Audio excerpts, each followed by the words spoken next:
I'm not quite sure. I would always compare like H2K a bit to C9 when I can do that, because they just came into the LCS as well and it just stomped everyone. H2K did quite similar, but not to the same level. But for me, that they're really similar from the style. They don't really have one star player, but they really work well as a five-man group. Welcome back, everyone. We just heard Nif there talking about H2K as Elements and H2K set up for our last match of the day. Let's focus in on the starting rosters, starting with Elements on the blue side. JWoww, Dexter, Frog, and Tabs. Nif back in the support role, and our coach, Mart. So, Nif is back in there, and immediately the Elements had a 2-0 week, their very first 2-0 week last week, so it must make a change. Although we know the SK win, it wasn't pretty, but it's a win. Yeah, it definitely wasn't pretty, but the main thing is that Nif, we talked about how much of an impact he was going to have coming in as the former coach. 2 games played, both on Alistair, and really just leading the way, making positive plays and having an impact. What matters is that they got the wins, and hopefully Elements can refine that this week. Yeah, same going actually for some other individual players in there. Froggen having more of an impact. His stats are always good, but I feel like it's translated more the last couple of weeks onto the Rift and just our compositions as a whole. Yeah, it's been a little bit easier for Froggen to fit his picks in. He's still been picking somewhat later game champions, doing very well on them, 23, 8, and 15 over the last 2 weeks, and been involved in a whole bunch of kills. But even though he's playing later game picks, the Elements comps are focused slightly earlier in the game, so it allows him to kind of have a little bit more freedom with the rest of his team setting up fights in a better way. Yeah, I completely agree. I think JWoww played a little bit last week than we've seen all split long, and also his Vladimir in particular was never pressured. So despite having a late game champion, his opponents didn't try to push him down. So that allowed Froggen to get to a power point and then literally just take over the game. Yeah, definitely good stuff from Elements there. Today they'll be up against H2K with Odoamne, Lulex, Ryu, Yarn, and Kissing, and our coach Prolly. So if we talk about the 2-0 for Elements, we got to talk about the 0-2 for H2K, which is even more of a surprise, if not the biggest surprise, because as a team, they had a horrible week. It couldn't have been worse. Oof. It was the first time that H2K have had a 0-2 week since Kissing joined. If you take a look at their stats, their average before last week was 19 kills and 9 deaths. That's an average from weeks 1 through 4. Last week, you can invert that. 9 kills to 18 deaths. And it was just everything went wrong. Playstyle, decision-making, dives. Truthfully, H2K just looked completely out of sorts, and it's the first time that I've felt that watching that team. And what I will say about that is it all started with the Fnatic game, where Fnatic picked apart Odoamne in that top lane. And especially in that game, H2K didn't recover, and I was expecting them to recover into game 2 of the week, and whatever just didn't sit too well with him. But that Fnatic game with Odoamne, man, I mean, you look at his stats, he was down 62 CS at 20 minutes and didn't hit that level 11 mark until around about the 28 minute on Rumble, where you need that level 11 to teleport into team fights with Equalizer. I have very rarely seen a team dissect a single player as well as Fnatic did against H2K, but now it's on H2K to bounce back from that. Yeah. How do they recover coming into a new week? So he had that record until the first game of the day in Gambit versus Copenhagen Wolves, and it was also quite bad at 10 and 20 there for their new top laner. Finally, maybe we talk about the Fnatic win, which was a systematic that is a hard word. What I don't even... Systematic dissection. Dissection, let's go with that, of H2K and their playstyle. But to me, when you talk about bouncing back, the SK game is something to me where they proved that they definitely have trouble converting that mindset. And the weird thing about the SK loss was H2K were playing completely meta, so it had nothing to do with the change in playstyle or anything like that. H2K just were not in that game. And a lot of the credit goes to SK in that one too. Yeah, definitely very good game by SK. But H2K, they had a whole week to figure everything out. And with that being said, we're going to send it over to the stage where the teams are ready to load up to the Rift. Thank you very much, Shocks. We are indeed getting ready for our last game of the day. Back down to 2. Just for now, Deficio. Yeah. It's going to be... and what a game, though. Absolutely. I mean, I'm still kind of breathing heavily from that last one, but 2-0 elements. Forward in time. 2-0 elements from last week. Oh, yeah. 0-2 H2K. And no one could have called that before the week had started. Agreed. It was completely completely different than what everyone expected was going to happen. And especially the H2K game against SK Gaming, it felt like it was so predictable from what H2K likes to do in lane swaps and so on. And SK just knew exactly what was going to happen. Lulex felt super far behind in CS, and Master Yi is banned. Yes, it is. Well then. So is Rumble. We got some normalcy. Okay, is this a Faker ban? Elements must very clearly have been playing something in scrims here, Yeah, or solo queue. I don't even want to get anywhere near that one. Let's see what the rest of the bans are Okay. before we make any other judgments, because the Fizz is taken away. The Rise is banned. We definitely saw it could do some work last game. All of Elements is smiling and laughing, so... I'm not 100% sure about that one. Well, for sure, some big Elements must have been practicing, seeing as H2K is banning it away from them and not taking any chances at all. On the side here, Rise, we have seen him a few times now. Yes, he's weaker in the early game, but once you hit that late game point, you are still an absolute monster. With this, Elements blue side. No Alistair ban. Nif played it twice in his return to the team's support position. Yeah. They definitely had some great success. He wasn't the only reason, but he definitely played it well. And I feel like it's very first pick, even without the Sivir here. It is, but you also got to keep in mind there are more supports that has gotten a lot of value. Again, to Janna, now that we are in this poke meta, Janna is fantastic. So there's definitely some decisions for Elements to make here. I mean, Jace, we have seen being a massive power pick as well. There's still the junglers. I mean, we see very few jungle bans, honestly. And then when Kalista Sivir is banned, we got to keep in mind Corki as well. We're in the poke meta. A lot of teams clearly value him as like the third best AD carry. We saw H2K first pick him against SK Gaming last week. Elements might be doing exactly the same against H2K. Yeah, they will indeed take the Corki. So a lot of power picks available for both teams, and they opt to take what they consider one of the strongest AD carries with your two very strong ones banned away. So H2K, where do they go from here? There's top-tier junglers up. You've got Rex and Gragas. You've got many top laners, however, not Rumble. That will be taken away from Odoamne, who did indeed get shut down pretty hard on that last week. He did. For the first time in the split. Yeah, funny enough, he played Rumble and Rise, 2 bans in this one, and yeah, didn't have a good week. But when the Corgi first pick comes in, you instantly tell yourself, okay, they're building some sort of poke composition. That's what we're expecting. So H2K can either say, do we want to take it away, like take Janna away from them, take Jace away from them, so they can't build this massive poke comp, or do we just want to start building towards a lot of hard engage and we try and punish them, because again, poke is obviously very weak. If they get engaged on it, they don't get to sit there and deal damage from range and over time. So it seems like H2K for now is not saying we're going to try and take away the poke comp. Instead, you have a split pushing component in the Gnar. We've seen Black Cleaver, Frozen Mallet. That's very important as well, because you need to make sure this poke composition will lose something on the side lanes if they start grouping very early. H2K, not gonna take anything away from Elements, that's for sure. No, and they reveal a little bit, but not too much. This is still a comfortable pick for Odoamne when his Rumble has been banned away throughout the split. He's not lost on Gnar, 3 games on it, in fact. And he tends to get very involved in these kills. Very good use of teleports. We'll see as Elements answer back, they take the Nautilus, they take the Echo. Froggen has really liked the Echo mid, but of course that Nautilus, we've been talking about how it can be the flex pick, how it can be your support pick or your top pick. Not revealed yet.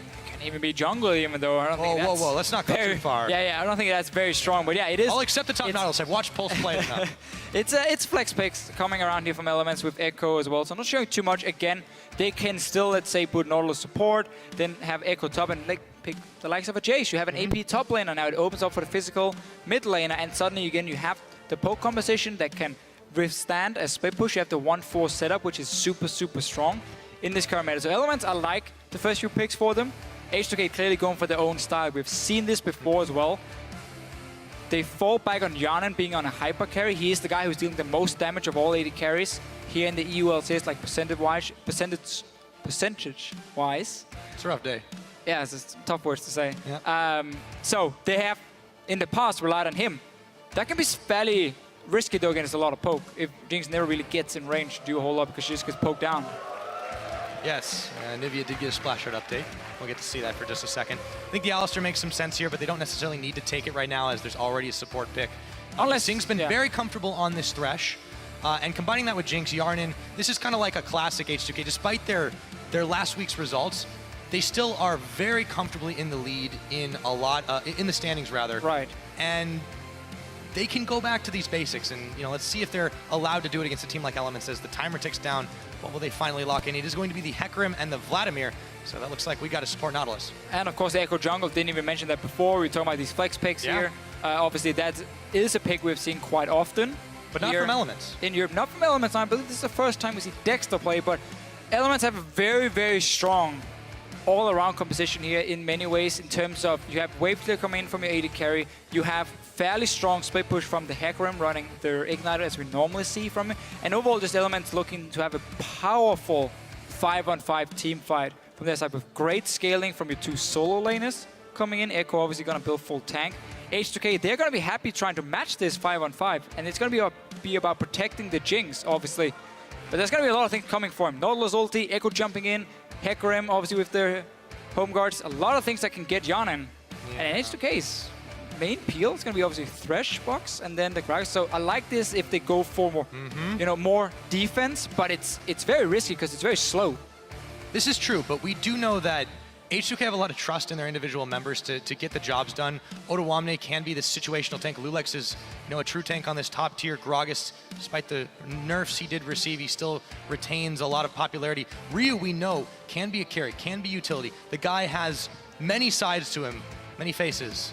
But H2K is clearly saying we are fine matching Elements late game, even though that's where Elements tend to win games. They say it themselves, we only win when we go late game, where we have good scaling on the likes of Froggen in the mid lane. So both teams here, clearly, there's obviously some aspects of mid game, like you got some fast pushing potential of the Jinx. It is pretty nerfed though, with the Q being hit quite a few times, the attack speed from it. But she can take down these towers very effectively still. The Gnar obviously can go for an early Frozen Mallet into Hecarim. I really like that. And then you win that matchup and at least make it tough for JWoww. And obviously taps on this mid game spike with the Corki. But both teams, it's going to be about 5-on-5 team fights. So we might have an explosive one once we start hitting these 20 minutes and forward. We saw a couple of ARAMs, or rather down bottom. Let's see if we've seen it's an ARAM as well. It could be anywhere, right? It could be anywhere on the map. Doesn't matter, but it doesn't really matter what we think. We want to know what you guys have to say. Tweet at LOL Esports with your hashtags EL win or H2K win. Is H2K going to bounce back after last week, or will Elements continue to climb up in the standings? We'll have to find out as we are ready to close out day one of week 6 here in Europe. H2K versus Elements. The crowd is still hyped. It has been a day of action, and let's see it continue right now as we go onto the Rift. Interesting to see none of the teams running these poke comps here that everyone is talking about. We've seen a lot of Jace, we've seen Varus, we've even seen Runeglaive, Ezreal in the mid lane from Paper Nero. This is back to 5-on-5 team fighting. And back to the comfort level for both these teams. Elements, they want to scale up into that late game and be able to just so does walk H2K down. That's true, but they also have picks that they're extremely comfortable on. It's a tried and true tested strategy for them, and despite last week's performance, it takes a lot of confidence to say, you know what, regardless of where the meta may be going, we can still outplay you this way. Right, I mean, we saw H2K adapt to the poke as well. I mean, we had the Jace pick from Ryu. He had a fantastic performance against SK Gaming, but it just wasn't enough for him because, again, the way they played the lane swap in the early game was too predictable for SK, so they got to play these standard lanes and just track Lulex. Svensson was like 2 levels above him for most of the early game as well, and it meant H2K could never really play aggressive. Lost all the dragons, and in the end also lost the game. A lot of pings going on. And these early wards coming down, so you want to make sure you can spot where Elements is sending their dual lane no matter what. With these 3 wards you see around here, you cover every single entrance towards the top side. Yeah, trying to gather as much vision as they can as they go back to base. Looking to see if they can mind game Elements into a lane swap. They don't want to take tabs, and Nif will be moving down the bottom side, hiding out in the tri-brush, maybe getting some deep wards of their own. Well, they already got a few. So where are they going right now? Looks like they're going into the jungle of H2K. Well, H2K likes to just go mid lane before they see or before they decide, okay, we haven't seen anyone show on the top side. Notice how both Tabs and Nif didn't walk past any of the wards because they're obviously on the bottom side of the map. So Casino knows, okay, they're going to be down there, so we're just going to swap the top. It's very standard for H2K just to sit a little bit in the mid lane. And now what we normally see from them when they have this Jinx, again, it's fast pushing in the early game. You want a 4v0 that top tower, or 3v0 at least. Take down the top tower fairly early, and then you swap down to the bottom lane and you try and mirror the same thing. You send down Lulex, you send down Odoamne with TP, and you try and force a second tower very early on. And that's how you start snowballing the game. Because obviously Orianna and Jinx are very gold-reliant carries. So these early towers can be important for H2K, where it's more Trinity Force, JWoww, Trinity Force taps. I mean, stronger mid-game from Elements for sure. Yes, indeed. Take a look back at the matchup these two had back in week number 2. It was a handy win for H2K. I think could have guessed that looking at the way these two are headed, but since then Elements have definitely improved their play. Oh, Elements here. I'm not agreeing with the decision they're making. They're way too slow at moving towards this top side here. What teams are doing very often now is they have this timer saying, okay, like 3 minutes, 10 seconds, we expect H2K to show up with 4 members because then they've cleared like the entire jungle. But what teams do instead then say, okay, we're just gonna skip certain buffs and camps so we're there faster. So you cannot send 3 guys up to defend it. Elements are gonna arrive very late. This means H2K can now start zoning them off the tower, and they're going straight for Nif. They can indeed. L2Wamne nearly goes down, but he is able to stay alive. Dexter will pick up Lulex. Yarnin will pick up Nif. It is a 1-for-1 trade. Really messy start to this one. We have seen when these teams try to collide in a 4v3, it's a little weird sometimes. Almost seemed like H2K was surprised that Elements would show up anyway, because they were still staying at the tower. They moved down very late. Lulex ends up getting caught and dies for it, but obviously a kill for Yarnin is key for H2K, but it stops the push. What happens though is because Elements sent 3 guys to top lane, only Taps is alone on the bottom side, and we still so early in the game that he barely has an XP advantage, only maximum maybe half a level. So Odoamne could just TP down bot lane, get a one-on-one lane. Taps was freezing it because Elements wanted to defend the top lane, and will at least get some farm. Dexter's gonna reveal himself with a parallel convergence. Yarnin though is caught between both him and JWoww. He's gonna go low, gonna go down. It's JWoww that picks him up. That rampage slicing through him. Back in Season 3 lane swap meta where you keep your jungler with your top laner and you start fighting the AD carry and support 2 and 2 because they're obviously fairly weak in the early game. Clearly H2K being caught out a few times here. First Lulex, then Yarnin as well. Taps just stayed around.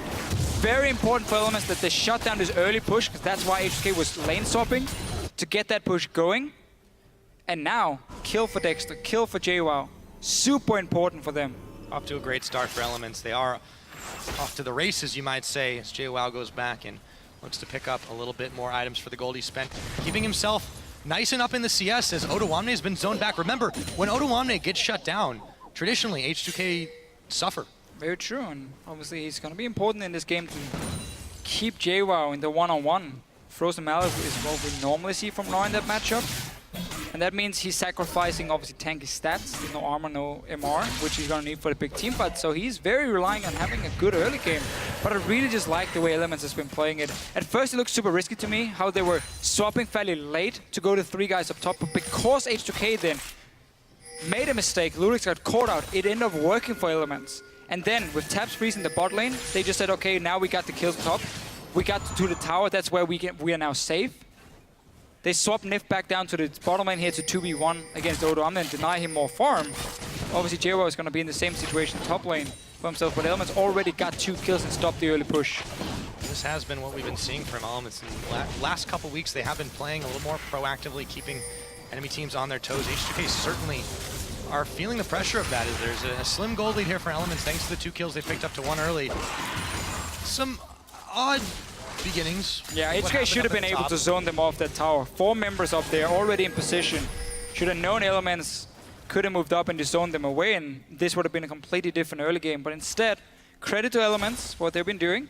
And now, getting the rewards. You're ahead in the bottom lane, 10 CS for yourself. You got 2 kills. Dexter might be going in again. Again, it's the 2v2 top. Looks like he is. They're targeting out Kasing, but they've got to be careful because Yarnin's rockets keep on chunking them, and they step on the chompers. JWoww is caught on the hook, but he gets away. The horse will keep on running, but now the tower is under siege. Yarnin and Kasing there. Lulex starting to make his way up top. H2K do want to take this one down. Dexter still there, clearing the wave, trying to defend, smiting down the last of the minions, and Lulex realizes he might be better off elsewhere. Just wants to be a bit of backup. H2K still wants to try and fast push the tower, obviously, while Odoamne sits and farms in the bottom lane, because JWoww most of the time is sharing XP, because Dex is there to help him. If Lulex shows himself up top now, they might be able to just push it down 2v2. And obviously with Dexter showing himself, they know there's no threat of Odoamne dying in the bottom lane, because Dexter is obviously on the opposite side of the map. So I would like to see Lulex just move up there if H2K wants to push in that tower. Exactly, too. With the point about Odoamne, he's been able to stay safer. He's been able to actually reverse the farm favor for himself versus JWoww, since there's been so much attention H2K have been spending up on the top side. Again, we talked about Odoamne. When he gets shut down, he doesn't always do so well. However, when the team is able to buy some time for him and get him relevant again, H2K go right back to being just as dominant as they always are. Yeah, it seems for now they're fine playing it fairly slow, and even just say, you know what, we're done fighting top. So H2K is trying to reset the whole map now. They're recalling from the top side. Odamne is returning to that lane, so they're just gonna go standard 2v2. Poor back timings for Jan and sadly for him. Pickaxe first one, now he only got an average blade. Taps is sitting on 72 CS, he hasn't gone back to base yet. He's gonna be very, very strong returning to the lane, 2,200 gold. And this Jinx is now looking more towards this 2-item and 3-item spike. Didn't get a BF sword early, so H2K definitely behind here in the early game. And just saying we don't even want to risk a push up top, we're just gonna swap it back to normal lane. And Dexter is instantly here, trying to secure a gank for JW. This is something he didn't do earlier in the split. He was always trying to gank for Taps, you know, down the bottom lane, maybe gank for Froggen. We were always asking, when is JWoww going to get help? Well, he's getting a lot of it now, and he has been held a little bit behind on farm, but the lanes have gone back to normal. We'll see if Dexter gets back to that. We'll take a look at our fan vote, too. Everyone's still believing in H2K, at least by a factor of 2-1 at the moment. But Elements, still some hope for this team. Dragon now will be started by H2K, but there are Elements members around. Not the safest things to do. He was sitting on that ward for quite a while, so nice little setup for H2K. Obviously, he can instantly start the Dragon. All Rio has to do now is just stay towards the bottom side of the map, so he doesn't get jumped. You can see how Dexter's sitting in the Raptor camp. We've seen this gank a few times, where you obviously use your W and then you jump over the wall. But with the fact that Rio just played it super safe, oh, ward just disappeared, and Dexter is back up in the top lane. See if that paid off. The Dragon, they were able to take it. I was Odo's wrong in about a it pretty being good spot, though. Odo, he's Mega Gnar, yeah, he's still going to be able to get away. No problem at all. Parallel Convergence, not even close. So Dexter just takes a trip up top, snaps a photograph, and runs away as JWoww still continues the 1v1. Farm fairly even in that case. Let's see what Froggen can do as he finds Lulex inside his own jungle. Evil Plague is on him, but the big barrel knocks him back. Now, pings are flying. They want to take down the Fat Man. If on him, the Lantern. Oh. It's going to be enough to avoid the dredge line. Carry his weight, no problem. Kasing pull him out. Not too heavy. Remember, he got a little lighter this last patch. That's true, yeah. Good guy Rito, making sure that Gragas It's a little bit of weight. Yeah, sadly, I don't think he wants that nerf. I think he wants to be big. Be able to land the body slams for him. But we're going back still to stand lane. Dexter's gang up top. we praised him for, you know, removing the focus on the bottom lane. But the gank he was trying to set up, he would be very hard to pull off for them. And obviously gave a free Dragon over to H2K. Didn't really have to worry about anything. And also, if you look at the jungle of Elements, because you see Dexter sitting top, you know you can just invade in and ward it up. So definitely been using that information really well. Yeah, so after what looked like a good start for Elements, still holding the lead in this game gold-wise, but they've given up that first Dragon. However, they're not really usually the team that tries to contest it all oh so early. H2K isn't either. However, when it's free, or rather when it's easy enough to take, you might as well. I mean, of course, yeah. If you see the jungler sit up top and do nothing, then you just take that free Dragon. Later on, it might be a thing you use to win the game. So, like, take the free objectives when you can. There's nothing really else to get on the map. Dexter now looking for a gank in the bottom lane. No help from Lulex yet. He's just giving away the blue buff to Ryu. Yeah. There's a ward, though, to spot Dexter. He's constantly looking. Like, the thing is also for H2K here, there's only one way you can gank. Nif might go down. Well, he goes in very early, flashes away, Parallel Convergence comes in, but Nif, the heal is on him, but he's still going to get taken down as Kasing gets the last auto. Heal up for Yarnan, who got excited thanks to the assist. Kasing now being focused by Dexter. Timewinder goes in with a phase dive. Does he have the damage? No, he doesn't. Has to rewind himself back as Lulex shows up. Whoa. Dexter now taken down as he was knocked into Kasing. A double for the support of H2K. And that gank from Dexter would never work because the bot lane had been completely warded up. The jungle is warded. They had the ward here in the lane bush as well, so there was no way for Dexter to get in for the gank. H2K then just say we can set up an easy play here. Lulex comes down. Elements try and get something in return, but that's 2 kills now. Kasing got them, sure, but there are 2 assists for Jan, and that's key. He needs that BF. So notice here again, there's no way for Dexter really to sneak in, so H2K knows that at least he's not there at the moment to set up the gank instantly so they can go for this play onto Nif. They have enough time because they can see Dexter all the way coming in. Stun on Yarnan, that's about it. Kasing drops very low, but look, Lulex is on his way down. And this honestly was just very controlled. Even if Kasing died, they could still return a kill onto Dexter and got a 2-for-1. And they do manage it, so Kasing maybe getting the cleanup duty, but Lulex and Yarnan were putting out the damage. Now, H2K, meanwhile, up top, Odawamne is pushing in the wave, but Dexter is once again there with JWoww. Tower's nearly going to fall. It's almost not really worth his time unless they can manage to get the pick off, but it's hard to gank this Gnar when his Gnar bar is, well, it's not up yet, or it's not anywhere near up, but now it's starting to stack. He's got to be careful, time's running out. And you should really expect all this control and vision on one side of the map if you just spend so much time on the other one from Dexter's side. So H2K done a good job trying to track him with wards. He has been very active on the map. Obviously already got a kill and assist for himself, but the last few ganks, H2K has been able to predict it and play around. Now top tower went down, obviously was very low from the lane swap, and then the Gnar will just keep pushing it in. Elements looking to set something up in the mid, but Ryu equally hard to gank. Dexter's really been trying to get involved everywhere across the map. Froggen, he'll take a command attack and W combo from Ryu. Gotta be careful, Kasing coming up on a roam. You just gotta love how proactive this guy is, setting up plays for his team. We said it beginning of this game in the pregame that Kasing, last week was the first time that H2K had lost a full week of games with Kasing on the roster, and a rough week it was, but for right now, they definitely seem to be getting that one out of their heads and looking to put the hurt on Elements. However, Elements are the team that does like to let this game go as long as possible. Yeah, and that's obviously also why H2K was trying to match that scaling. They trust so much in Yarnin to be one of these carries here for them, and he's shown why they can trust him. I mean, he's had great games so far, very respected among the other AD carries, both him and Kasing, obviously. Well, yeah, and he doesn't even have to be on a hyper carry to accomplish it. I mean, put a Sivir in the man's hands and he will give you, you know, a couple of triple kills in a game. There was that one I recall from some weeks ago. He's what, 12-0 and 13. Something crazy at least. I remember because my opponent in fantasy was playing it and I lost pretty bad. But anyways, right now H2K, they are in a good spot with the scaling. They know that if Elements doesn't make too many plays around this bottom side, they can continue to pick up these dragons. So another one's coming up in about 15 seconds. So they're feeling pretty confident, pretty comfortable to keep this game going the way it is. Right, and we have to remember how Yarnin was set back in terms of items, so that was the thing they wanted to wait for. You know, him to get that BF sword now, he's trying to almost match Taps. Taps has the Trinity Force ready for himself. But that was one of the things H2K were waiting for. They had great vision control because they got information on Dexter and used that also to set up this play in the bottom lane. Really give them the goal lead. So as long as they can keep it even, if they can force Taps to also just keep sitting in the bottom lane and never do anything else. Because like, Elements doesn't have a siege comp by any means. It's more about them fighting with double Trinity Force. JWoww obviously has been set behind because of the lane swap. Froggen wants more time to scale up for himself. So it's more the mid-game security in terms of having this Corki and Hecarim. But obviously that's been shut down quite a bit also with H2K swapping on it. So for now, Elements still want to just wait for Froggen and want to wait for JWoww. They're going in on Lulex though, and really a lot is going to happen from it. Lulex waits till the Time Winder rewinds, and then he takes the Lantern back out. Dragon's been procced again, but still dangerous with a number of Elements members down here. Teleport available for JWoww, but not for Ottawamne. This could end up being a 5v4, but will Elements get in there in time? We might just see H2K start the Dragon. If they see a TP, just back away instantly, because the wave top has been pushed so far down to the tower that if JWoww leaves the lane, Ottawamne will get a lot of damage on it.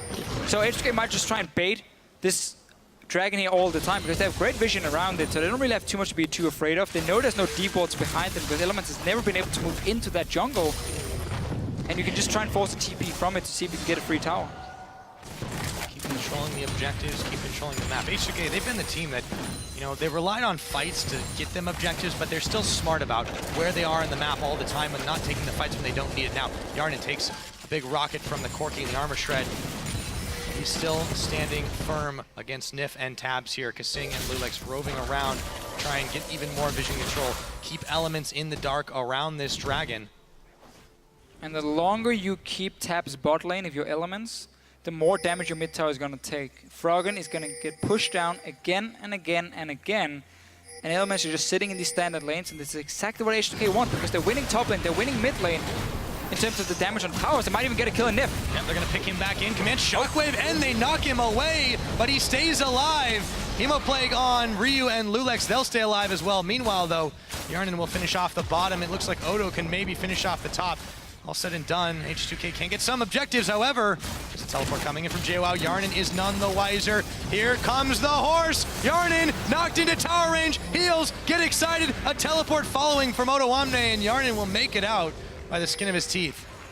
So Ottawamne also TPing in just in case anything was gonna happen. But Yana, he gets the tower. Procs the passive, he instantly go to Dragon because now TP is gone for JWoww. He still doesn't have that Trinity Force. He's still delayed on that one. And H2K have been controlling the river. Dexter steals it. Manages to go back in time and get over the wall. Dexter will grab a Dragon for Elements. Very important play for him. Don't want these early Dragons to start snowballing out of control. Especially when both comps want to fight around these objectives as well. H2K has a bit more, quite a lot more siege potential though with their composition here. And they do. We talked about this with JWoww, with Odo Amna on this Gnar. Black Cleaver, Frozen Mallet, if he does decide to itemize into both of them, I mean, he's going to be so strong in the one-on-one against Hecarim. If he only wants one of them, that tends to be enough to at least keep JWoww in control because you have that range advantage as well and just keep the distance all the time. So H2K definitely has a lot of ways they can play this one out. And the Elements are getting to the point where you need to start making some plays here with Taps and JWoww. They tried in the bottom and that didn't work, so that's a lot of time wasted for Elements where there's no teleport. You do indeed have to start making plays. You've got to be able to be proactive against these top teams. If Elements wants a shot at playoffs and to make it in, you know, every game's starting to count. They are in that lower end of teams versus H2K, still sitting in the top. If they can make a statement against H2K, they can show the league that they do indeed deserve to be in those playoffs. And also with the fact now Unicorns won today, Giants won as well. Like these are the teams they're fighting against. SK Gaming, of course, Gambit Gaming. Like there's a lot of teams just around them, just like 1 or 2 wins in between.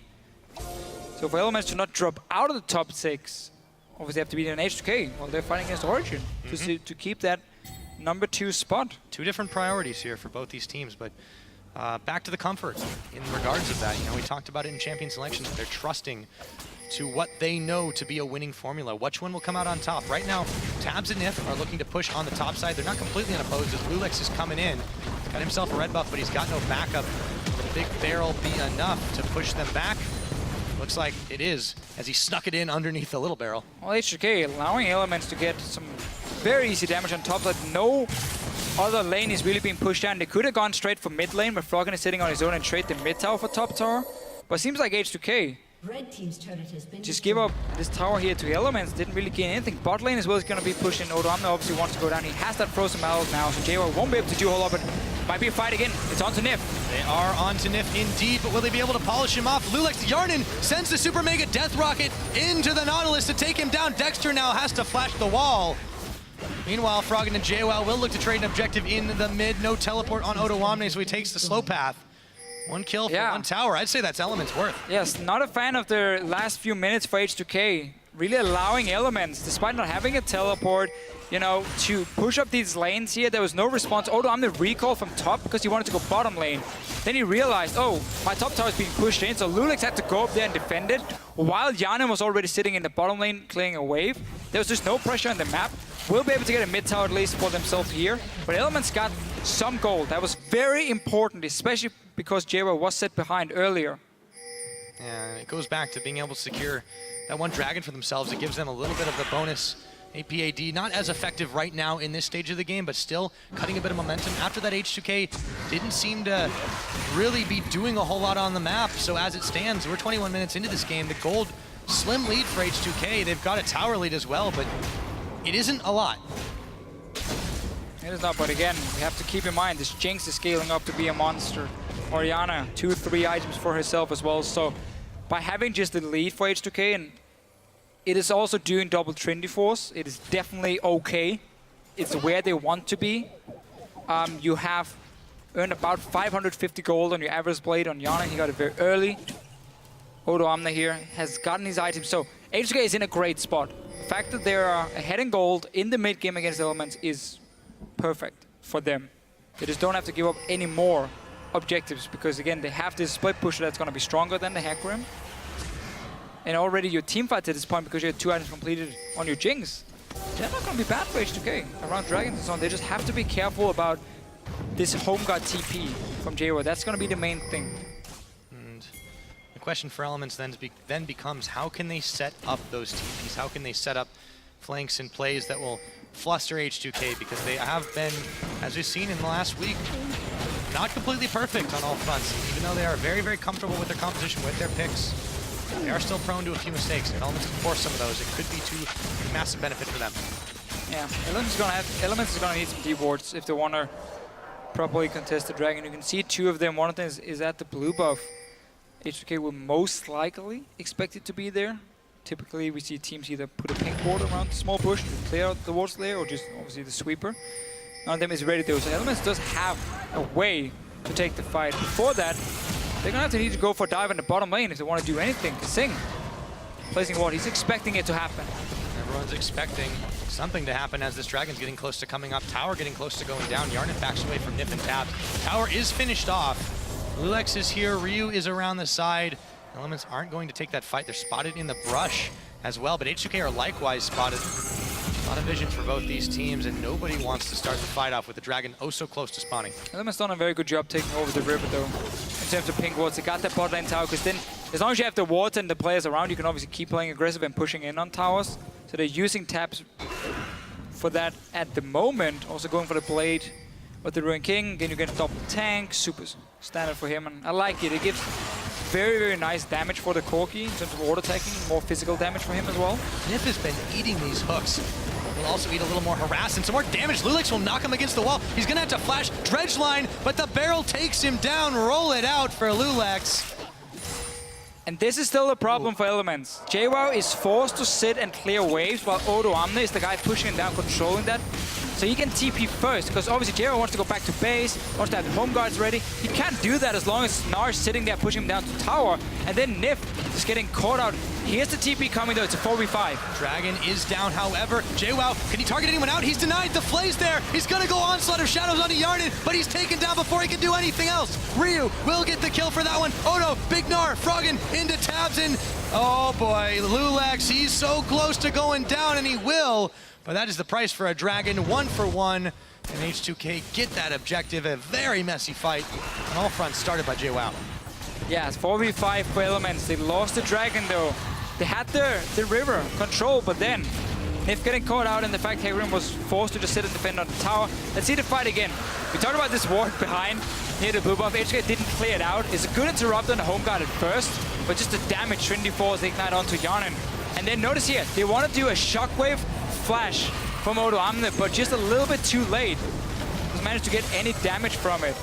In the end, one guy ends up dying, and this is the worst. Like when you have this team come saying, I'm gonna shockwave, and the guy's like, okay, he's gonna flash with it. Everyone is expecting it to land, so you pile onto it, and then it misses, and you're like, oh, now you're just... This is the risk we were talking about in Champ Select. You know, this is H2K. They're saying that we can play at this very high level of coordination, but it doesn't work 100% of the time. And when it doesn't, Elements can capitalize. They still lost to Dragon. Admittedly, it was a 1 for 1. Not the worst trade in the world for H2K, but still, Elements are fighting back. They're making plays, and they're making the statement that they can't go toe-to-toe with these top 3 teams. For now, at least. Still have to remember, we are in the mid-game where they were supposed to be able to create some advantage for themselves, and they haven't been able to. Still behind in gold. Late game teamfights though, again when you run these triple threat comps, if you can single out a carry from H2K, it is definitely worth it. So JWoww, I mean, his job again is just going to be, where is Yarnin? Okay, jump him. If you trade 1 for 1 between JWoww and Yarnin, H2K might lose the fight, because then only Ryu is left to really deal damage. Even though Odam is of course building a bit more DPS on his Gnar. That's going to be the objective for Elements, but it's going to be so much about H2K just having proper vision control on the flanks, and then when you see that TP coming, you just spam something on Kasing now. I don't think Kasing saw that coming.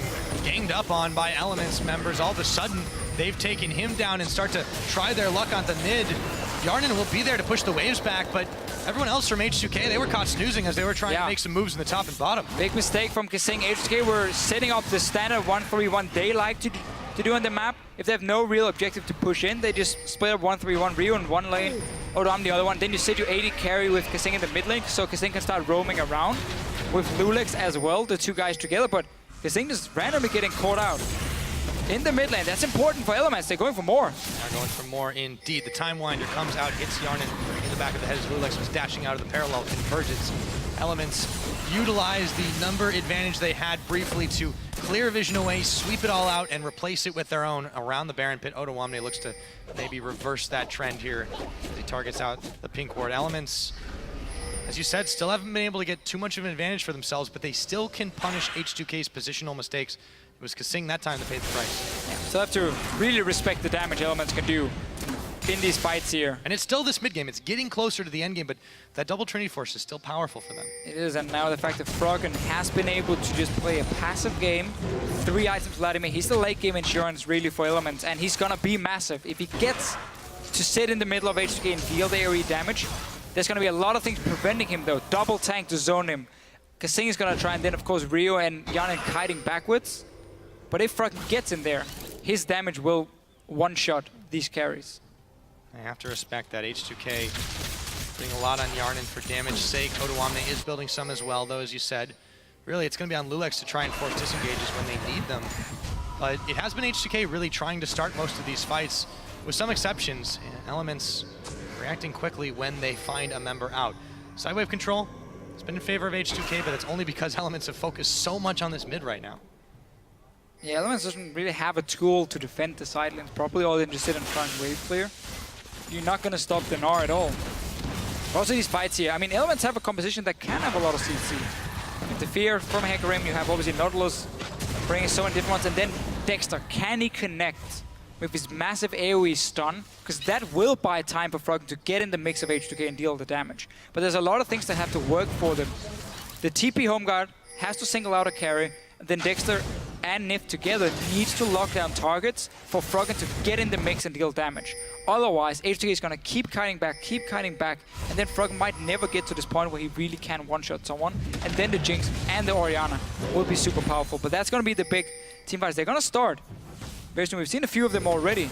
But for now, H2K will just keep splitting up the map. You have Black Cleaver Frozen Mallet on the Gnar. You're not that great in a team fight, but you're damn strong in a one-on-one. Why not when you can do all of that oh so quickly? Yarnin utilizing that Jinx to take down the towers, and Elements not there in time to react. And of course, let's say, when we say not that great in a team fight as an Gnar, you're still very, very strong. It's just but you also have to be timing it, right? You've got to get your Gnar bar up to the right spot. Compared to the full tank Gnar, obviously. Gotta be careful here, you know? Damage. People misunderstand here and there. That's okay to fish. I know what you meant. That's all that matters to me, Pyro. I'm there for you. I got your back. Let's see if Elements have each other's backs here. 7 seconds on this next dragon about to spawn. Remember, the only reason H2K aren't sitting on 3 right now is Dexter coming in with a nice, quick, and easy theft. Let's see if this time they will be the ones to start it up. Scuttle Crab control in favor of H2K. Once again, we've got this ward here placed near that blue buff of Element, so they have the potential. Hecarim is already in base. Odoamne is coming in. Mega Knight is already there. He's gonna run out soon. H2K are close to finishing this one off, but Nif wants to start the fight. They've targeted out Odoamne, who's gonna Gnar them away. Meanwhile, the Hecarim in the backside is going to try and come in, but he's not got enough backup. The Dragon has already gone down. Nif still taking the front line. Super Mega Death Rocket gonna deal even more damage to him, but the Shockwave will come in, but Froggen will pick up Ryu before it can even come down. And Elements grab 1, nearly 2 with Odoamne losing the Dragon for it. Yeah, Lulex managed to get the Dragon. But we got to see what Froggen wants to do here. Both summoners used. He can take down Ryu very easily. H2K never got to really use their carries because, as we talked about, if JWoww can single out Yanin, he removes so much damage, and that's what he did. H2K never got to teamfight, and Lulex taking a lot of damage. Oh, and he's got to heal himself up, or get healed up rather now, while the rest of Elements are continuing to fire down this Baron. There's no answer for H2K just yet, except for Odoamne, who's trying to get in the back. Odoamne's going to take down Nif. This is getting dangerous. JWoww's going down. Yarnin, he's getting excited in the back. The Baron's going down. It's secured by Froggen. However, he may not live to be able to use it with Odo still chunking him out. Lantern's there. He will take it. But they've caught Froggen. Will they go back in? Yarnin running away. Sends a zap. Not going to connect. 2 members down for the Baron. Traded. It's just been all these trades, all these moves around these objectives, and they're still running, looking for tabs. He's going to Valkyrie away. Ulti ready, just in a few seconds. Waiting for the Super Mega Death Rocket if Yarnin can get it timed right. Odoamne looking for Dexter. Meanwhile, Yarnin will find tabs, and Odoamne will find Dexter. Froggen, can he be the sole survivor with this Baron? I don't think so, as he runs straight into members of H2K, is able to dodge away from a lot of damage, but still surrounding him. H2K take him down and prove their team fight is superior. So this whole thing started near the Dragon. H2K moved in very late, couldn't get a proper fight, lost Ryu. Elements instantly saying, we're just gonna go for that Baron here. It took them quite a while to take it down because Taps was on the other side of the wall. He was trying to zone away H2K. They got in, they kept poking away. Odo Omni was sitting there with Meganar, and they completely turned it around. Speaking of Meganar, Odo Omni gets back up to that. Inhibitor destroyed. All of that. A Baron to Elements immediately taken away, taken off the board by H2K, just picking them off one by one. They then march down the top side, grab themselves all the way to the Inhibitor. They even get a blue buff for the troubles on the way out. Let's just take a look at that again. Yeah, again, it's a look here from Elements. 4 members are in their Baron pit, but they are taking a lot of damage because right now the AD carry is outside. Taps has not been able to deal any damage to it. It bought a lot of time for H2K to position themselves and wait for Baron to do a lot of work. Nif ends up going down without anyone really doing anything, and Odo Omni can tank it up, and for now, well, Yanin has been untouched so far, just taking a little bit of damage in the very end. And now they can go for this cleanup because only 3 guys left. Yanin just waiting a few seconds for his ulti. Then he gets tapped, so we didn't get to see the kill, but hold on. Wait for it. Wait for it. Master of Rockets. There it goes. Back. Predicting the jukes. That is 1 dead Earth. Meanwhile, though, H2K, they have managed to basically get themselves a I would say comfortable lead at this point. It's not huge in the gold department, but the towers are certainly showing otherwise. They've got an Inhibitor down on the top side now. Odo is a little bit caught, but he is Meganar. If they can't finish him off, and they can't, Elements won't have enough damage left in the bank to keep on dealing it. Meanwhile, it's back to the mid for both these teams. Yeah, really the key thing for H2K is how fed this Jinx is. You got 4 items completed. Compare that to Taps Ram, who's trying to get that Infinity Edge now, but he's a whole item behind. 4 kills, loads of farm, obviously towers down. This is exactly what you need in a comp that's all about protecting that AD carry. Yeah, 5 assists on top of it too, with only that 1 death. I mean, Yarnin has had so much kill participation because his team has been around him and he has been the impetus for all of this. You can see what happened. Those resets are oh so valuable. And while Elements have tried to shut him down in the early game, in the mid game, they're faltering here in the late game. And now it is at the cost of some serious damage to their turrets. Yarnin's actually just tanking this for a few more seconds. Yeah, you got multiple shields, you got life steal to get the HP back as well. And as long as JWoww is standing in front of you, you should be able to spot his engagement. I mean, he's gonna have to just jump straight forward. Won't be able to have the one-shot potential then. Frog and Summoners are back there, very important. Can Elements lock down H2K? Look at Dexter, we're looking at Nif. Because that would allow Froggen to be a late game carry. If he's forced to just sit there and try and hit 1 target, never gets in the mix, Elements won't have enough damage compared to what H2K can bring. They have been trying to force some mistakes, but H2K have simply taken advantage of their own mistakes. Tower goes down, Dexter caught on a line. In comes Froggen with the Hemo Plague. However, the rest of H2K is immediately bailing out. Dexter looking to phase dive his way in for a kill. Look at the bottom lane. No one's dead, and that was a 4v5. Meanwhile, as Odo Omni just continues to peck away at the tower, finally takes that one down. Doesn't want to go for the Inhibitor as the rest of Elements were swarming to the defense. But look at this, up at top side, they've got to send someone back to deal with that. Elements, they're running out of options on this map. Yeah, it's so hard for them to set it up properly. They need JWoww to be there. I'm not sure why he wasn't back in base and then ready to TP in. Once they started the play here, maybe he just wasn't ready and just need a few more seconds. But we see how hard it is if you're like Echo and you're the guy who's trying to lock down targets with this W. But they have, I mean, they have options. They have Nautilus, Hecker. The damage from Froggen is insane if he gets there. But they've got to set it up properly, and H2K just aren't giving him that angle right now. After that last big, I don't even know what you want to call it, from Dragon to Baron to cleaning up for H2K, they just seem to not have been in the groove of things. Another Dragon and due to come up. This would be number 4 for H2K. Elements need desperately to stop this, but are they even confident that they can stem this tide? If you have no vision and you got a face shake on the way there and you don't really have any chance of getting into the river, you just have to give it up. So now, solo. Yeah, of course, 4 dragons for H2K. Or Lulex will just come in and secure it, of course. Which also means now they don't really need to take any chances because you can wait, you can have a Baron, that's the one way you can maybe close out the game, you can have 5 dragons, that's another way for yourself. As long as you don't overextend and give Elements that chance to lock you down in terms of the engage from Echo, from Hecarim, then you are gonna win if you are H2K. So it all relies on them just playing this one out. Slowly, you know, play it safe. You do know H2K is the team that they always go into things with the plan. It always tends to be a sound plan, with the exception of last week. They have been looking quite good this split all around. Look at the ward behind, though. Elements really wants to TP in with JWoww. Yanan has QSS, though. It's the TP coming on the pink ward. They've got to shut him down.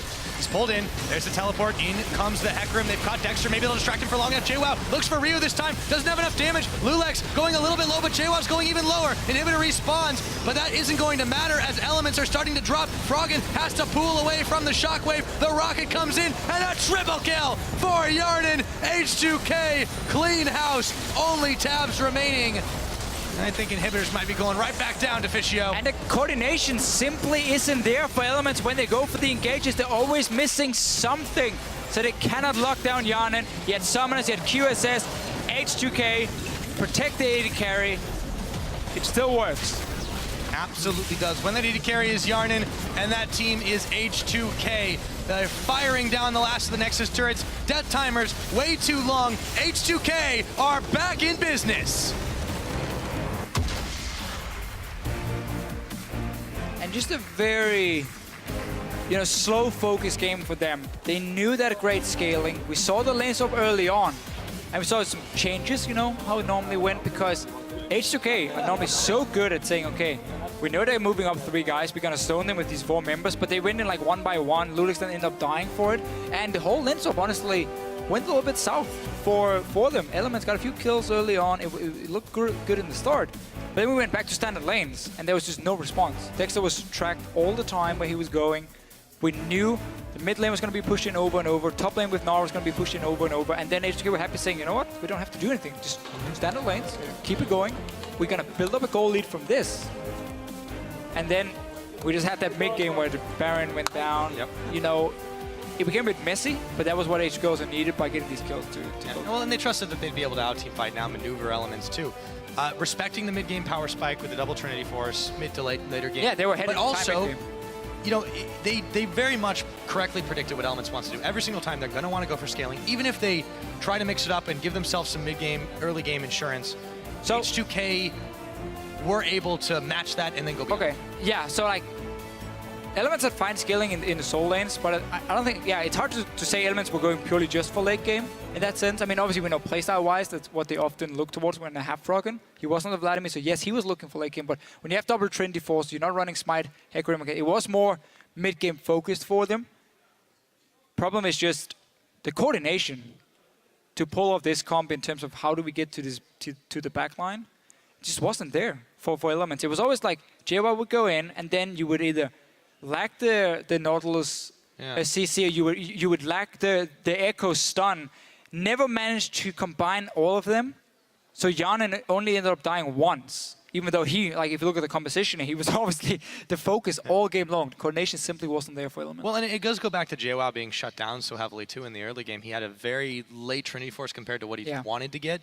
And I feel like that definitely messed up the power spike synergy that they wanted to get to. Dexter, as you mentioned, he was tracked all through the jungle, so a lot of free objectives down on the bottom side for H2K, and they just seem to be one step ahead predicting the movements of Elements all game long. And one thing we have noticed a few times with Elements when they run like Corki as an AD carry, they keep it in the side lanes for a very, very long time, so even when it hits the Trinity Force, they keep it there, and that was fine for H2K. It was like, if we just have a standard AD carry war here in the bottom lane, we're slowly just going to farm up the Jinx, it's perfectly fine. Just don't let them group up. But because it was delayed, and because Vladimir obviously doesn't offer a whole lot in this siege comp, Elements could have swapped taps to mid lane a lot earlier and then put Froggen in the bottom lane, but never really felt like they had a chance, but because they were pushed down in every single lane by that time, and especially the 2 soul laners with the Nara into Hecarim and their Orianna from Rio.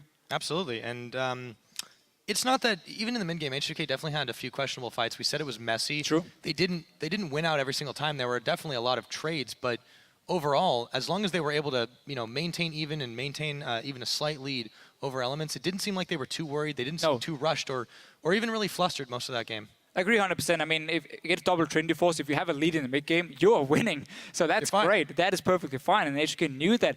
Gave up, 1 or 2 towers here and there where they didn't really react on the map. And then we had that dragon fight where we saw them move down very late, which is not something we normally see for H2K. They're normally very good at pre-planning. Came down late. It meant there was a very tough team fight with JWoww finally getting to really zone out the Jinx. And that was the team fight Elements won. But they used it to go Baron. With Tabs then on the other side of the wall. Didn't have the damage, Didn't have the damage because he was over there and took so much damage from it H2K punished him, and then suddenly, I mean, it's also sometimes you're like, hey, we've fallen behind. We need to use this double Trinity Force. We need to try and make a desperation play. Just didn't pay off for them, and then H2K of course took the game after that. Yeah. Well, and you know, it was kind of the start of the march to victory, as it were. But that was pretty much the moment it started finishing it off. And H2K, they get themselves one win back on the board after that last week. Now, though, we're going to send it over to the analyst desk. Going to have a word with H2K about that win. Thank you very much, Pyra, as we're joined here by Kasing and Oduamne after their victory versus Elements in this one. Last week, obviously, you guys didn't have the best week. It was 0-2 and some mistakes that we rarely see from you guys. How did that affect you guys going into this week, Kasing? Well, we basically had like a rough set of scrims. Like our entire week last week wasn't so great, and then it kind of like what's it called? It went into our performance, as you saw. Like everything pretty much wasn't like coordinated, as you saw. And yeah, from that, like we just had to try out for this week because we didn't want to end with a 0-2. So like after winning today, it just felt like we had a kind of the confidence boost back. So yeah. Last week certainly was a tough week for you guys as a team. Odo, Fnatic just put a bullseye straight on you. This week, you guys very highly prioritized Nara in your picks and bans phase. Really the only team to do that. Maybe you could shed a little bit of light on that decision coming into this game? Well, Ryze and Rumble were banned, so the top 2 priority picks for top were gone. So we just went with the Gnar because it's a good mix between tankiness and carry potential, and it was just a really safe pick because we could just blind pick it, and it works well in any matchup. Yeah, and you're also very good on that, Nara, as we saw. There's a brand new patch coming in the past. Even when Cinderhulk came out, you guys had a little bit of problems of adjusting to the patch in time. In this game, it wasn't actually the kind of meta picks we've seen all day. How do you think your practice is going with that? I think it's going well so far because right now it's like all of the champions that we picked today were like our comfort champions, kind of, you could say. And I just feel like by the time the next patch comes, like we have a few pocket picks that we have planned, so hopefully it goes well with that. It's always interesting to hear about pocket picks, and certainly it is something that we know you guys, throughout history have always had in your arsenal. So I'm looking forward to seeing what they are. Hopefully you'll get a chance to bring them out. We'll see. Final question maybe. In the top 3, you guys are very solidly in second. Now, Origin did lose today, but it's a very interesting battle that are going on 2 and 3 especially. How much are you thinking about how important that top 2 spot can be, especially when we're thinking of championship points?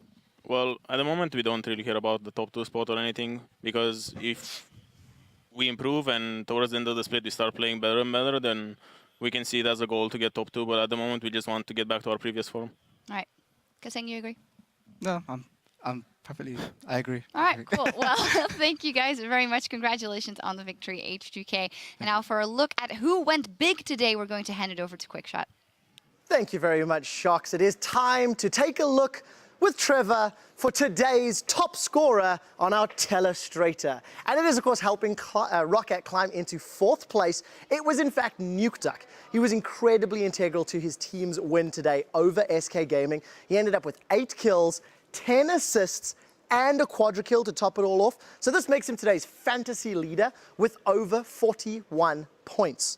He just happens to be on my PTL FL4 team. And Freak, I'm coming for you. The analyst desk hates me talking about it, but I need to take Freak down.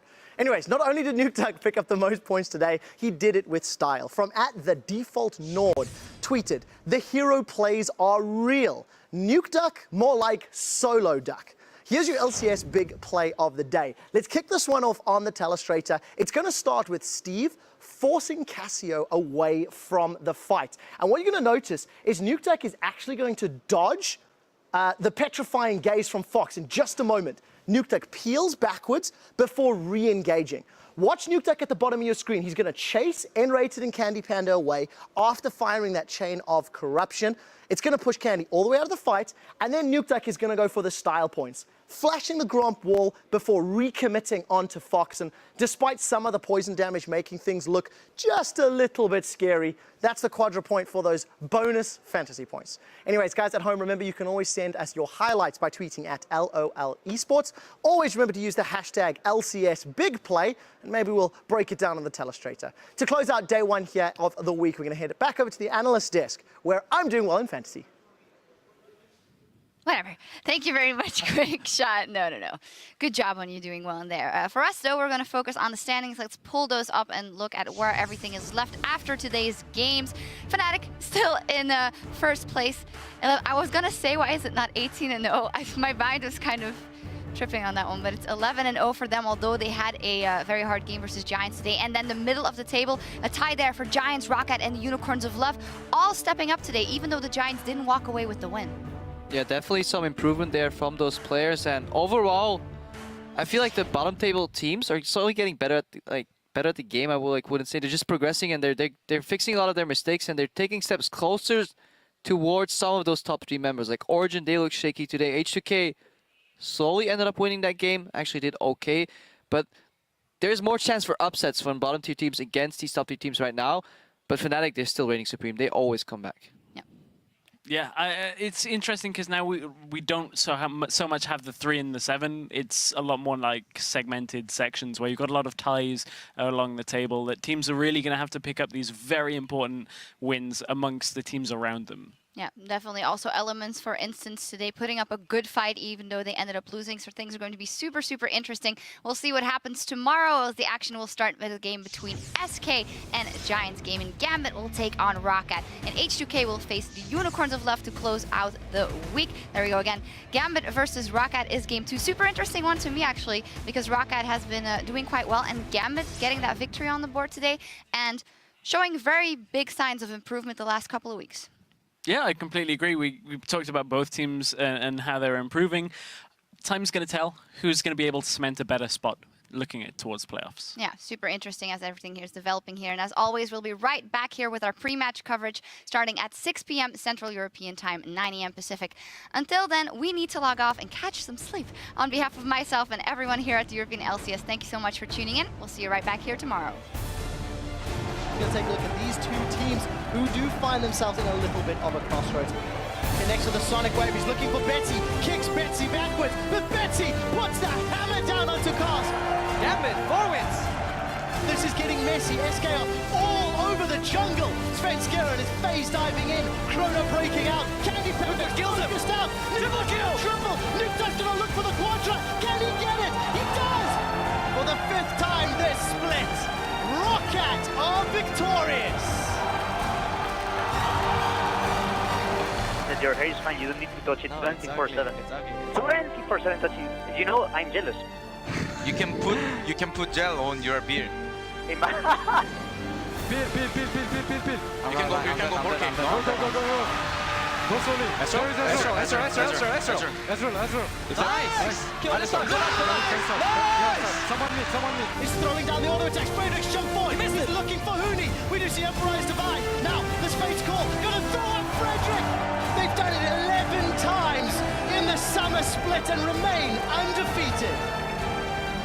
Or a pulverized 50 gets a massive knockup. They knock Hilly into tower. It's still taking the line as he takes down Soaz. She's dead.